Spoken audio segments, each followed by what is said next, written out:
I always like to see photographs from the 1960s. Some I've seen hundreds of times on the net, and they've been rejigged and they turn up on various people's Facebook pages, and oh, it goes on and on and on. You know exactly where they're from and so on. And then there are books that have photographs and pictures of the 60s, and that's very much the same thing. But I bought this one a couple of years ago from a bookshop called The Works. I don't know if they're still in business now, but they used to do clearance books and end of lines and whatnot. I've had some very interesting material. Anyway, I picked this one up. The price for it was £7.99 or US dollars $9.95. I didn't pay anything near that. I think I paid something like about £3.99. And it's this, The Swinging Sixties, an iconic decade in pictures. You can see how thick it is, and every page has got, a photograph. There's George. There's some people being rather naughty round by Eros in London. Madeline Smith here. Penelope Trees demonstrates makeup artist Paul Richards' latest look. Multicoloured panda eyes. 1969. You remember those girls? You remember them? Oh, I bet there's lots of people that thought, oh, I had my eyes like that. Viv Stanshaw for Bonzo Dogs. I've never seen that photograph before. Someone here in this photograph, they've obviously lost their cigarette lighter in a tent and trying to find it.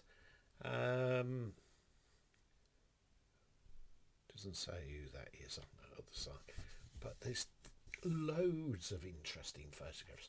Aerial view of the 1969 Isle of Wight Festival. Whew. There's Barry Gibb.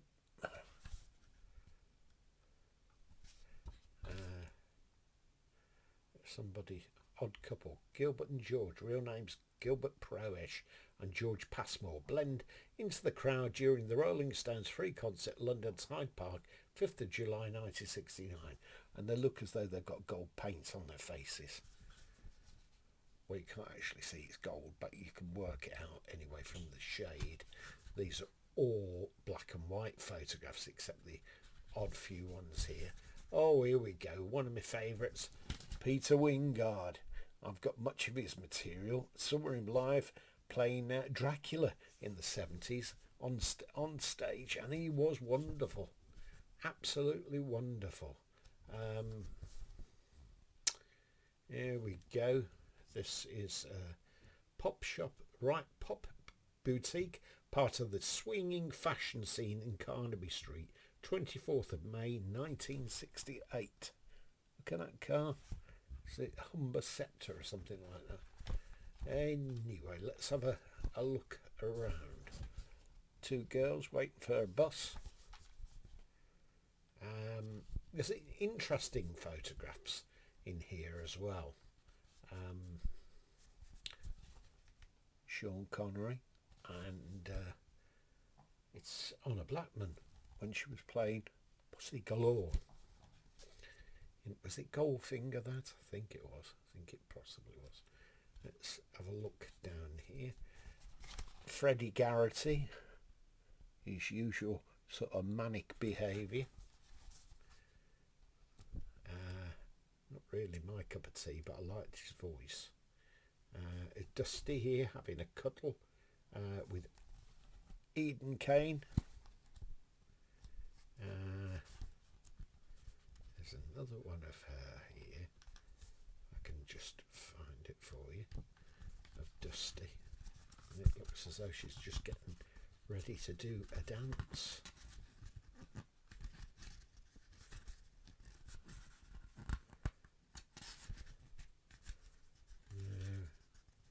Looks as though I've mislaid that one anyway. Girls screaming at a concert. I never understood why they did that.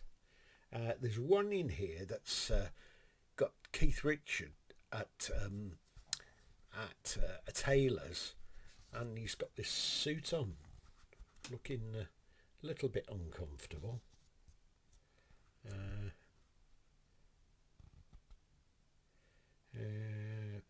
Playing to the crowd without any fear of being mobbed, North London band the Dave Clark Five play their set among well-behaved dancers at a club in Basildon, Essex. A few months later, Glad All Over was hitting the charts.